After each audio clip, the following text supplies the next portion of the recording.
Hi, my name is Jason Spangler, and I am the Trade-O-Ree coordinator for the Charlotte Trade-O-Ree that's coming up April 5th and 6th.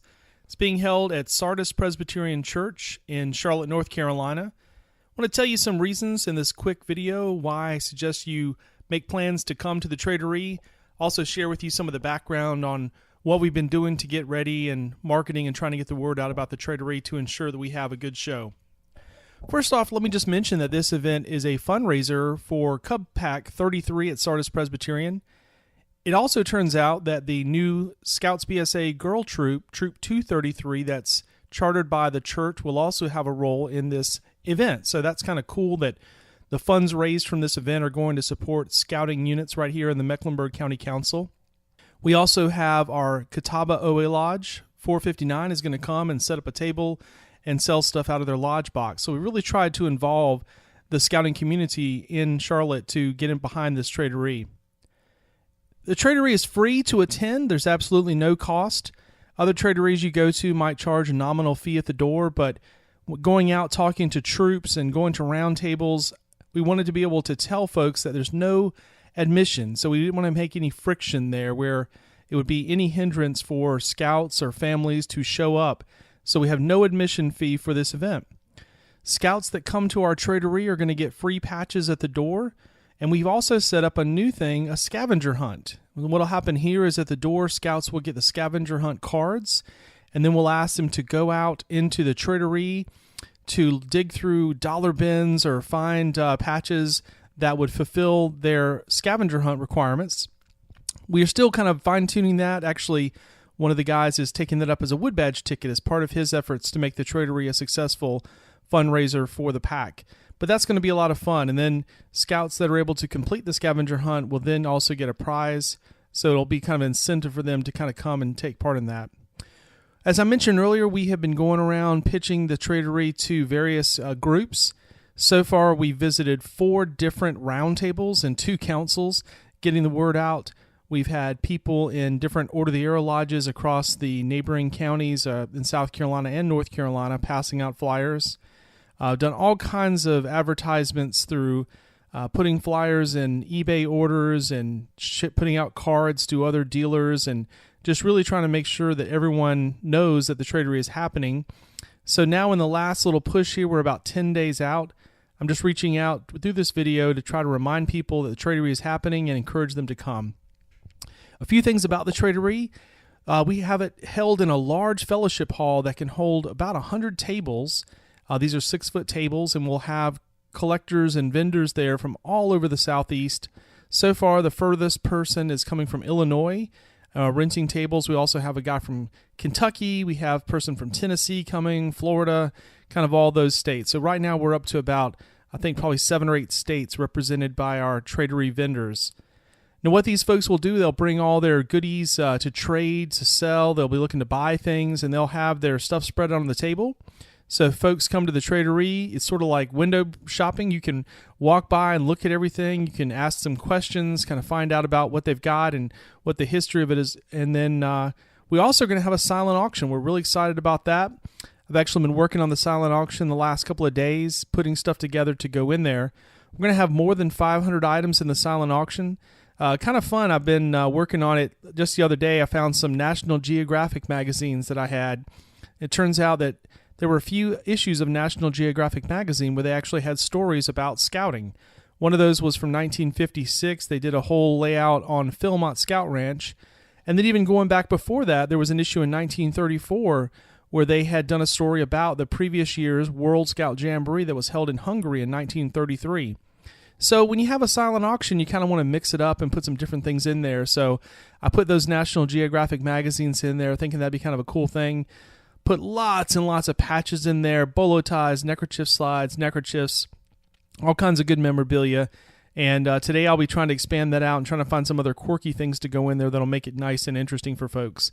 One of the goals of the silent auction is to just, as much as possible, start things at a $1 minimum bid, so that anybody who comes to the Trade-O-Ree can participate in the silent auction and make that kind of a fun activity.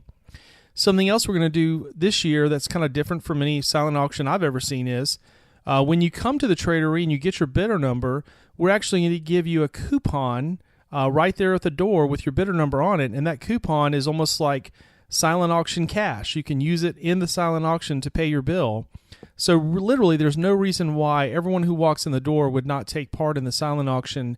And since they basically have free money to spend, right? That's kind of the idea there.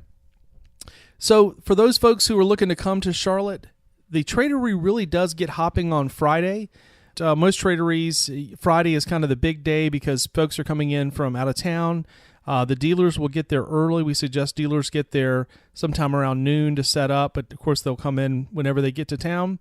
Officially, the doors open at 4 o'clock for the Trade-O-Ree, but again, we're not really going to have anybody guarding the door because we're not taking up money. So if you get here a few minutes before that, that's fine.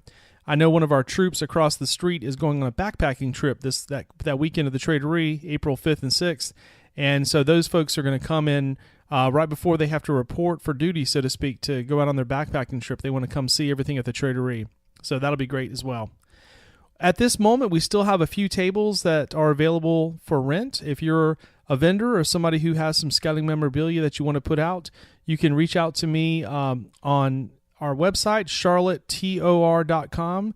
That's again, charlottetor.com. That is our website that has all the information about the Trade-O-Ree, including maps, information about hotels if you need to find a place to stay, other things such as a floor plan, kind of show you what it all looks like. We'd love to see you at the Charlotte Trade-O-Ree. This is one of, I think it's 3 now, Trade-O-Rees that are held in North Carolina during the year. There's one held in the summertime. There's also one held in the winter. And so ours is kind of the spring one. So it's pretty well spread out. There's a lot of collectors in the Carolinas, and so we hope that this will be a good weekend for those guys and gals to get together and come see each other. It's kind of a big fellowship event for collectors. That's what a Trade-O-Ree is, and in some ways it's a gathering of collectors so that they can see each other, swap, and do some deals. But we're really also pushing, as this is a PAC-sponsored event, to make it a real scouting event. We've tried very, very hard to reach out to scout troops and through roundtables and even troop visits. We've gone to some troops this year to push the Trade-O-Ree. So hopefully we'll have a good response from the local people. That's what all Trade-O-Ree sponsors hope to see, is a lot of walk-in traffic. Just people kind of coming and making the event feel like it's alive. And so we're definitely looking for that. The Trade-O-Ree ends on Saturday at about 3 o'clock. Typically at a Trade-O-Ree on Saturday, some of the people that have driven there from long distances, they need to turn around and get back home so that they don't have to spend another night in a hotel. So sometime after lunch, things start to break down.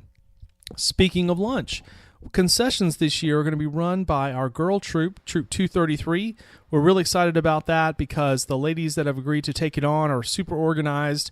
They're going to have everything together. The scouts are going to actually act as kind of runners, taking people's orders and going back to the kitchen to get the food and bringing it back out and kind of hand delivering it. I don't know. I'm sure there's some app for that, Uber for food or something like that. But we'll have our own Uber drivers. They'll be the scouts actually running back and forth getting the food. So the concessions will be well taken care of. We'll have dinner available on Friday. I think it's going to be pork barbecue sandwiches and possibly also hot dogs with all the other little side things. And then we'll have some donut-type stuff in the morning on Saturday with coffee. And then we'll have lunch starting at about 10 or 10:30, a similar meal as the Friday supper. So we'll have the concessions covered so there won't be any reason for anyone to leave the Trade-O-Ree and go find something to eat. So again, I hope you will come to the Charlotte Trade-O-Ree. It's coming up April 5th and 6th. That's about 10 days from now. It's going to be held at Sardis Presbyterian Church in Charlotte, North Carolina. And once again, there's a website, charlottetor.com. If you go to that website, you can find out all the information. You can email me, Jason Spangler, the Trade-O-Ree coordinator, or call me, and I'll be glad to answer any of your questions. We do have Collections Merit Badge taking place during that time. Stuart Tucker is one of the volunteers in the council over in the Apache District that's done this every year. We've had the Trade-O-Ree, and we're really excited that Stuart's going to be teaching Collections Merit Badge again. So, again, it's a real scout-friendly program, and we look forward to having a good crowd. Thanks very much.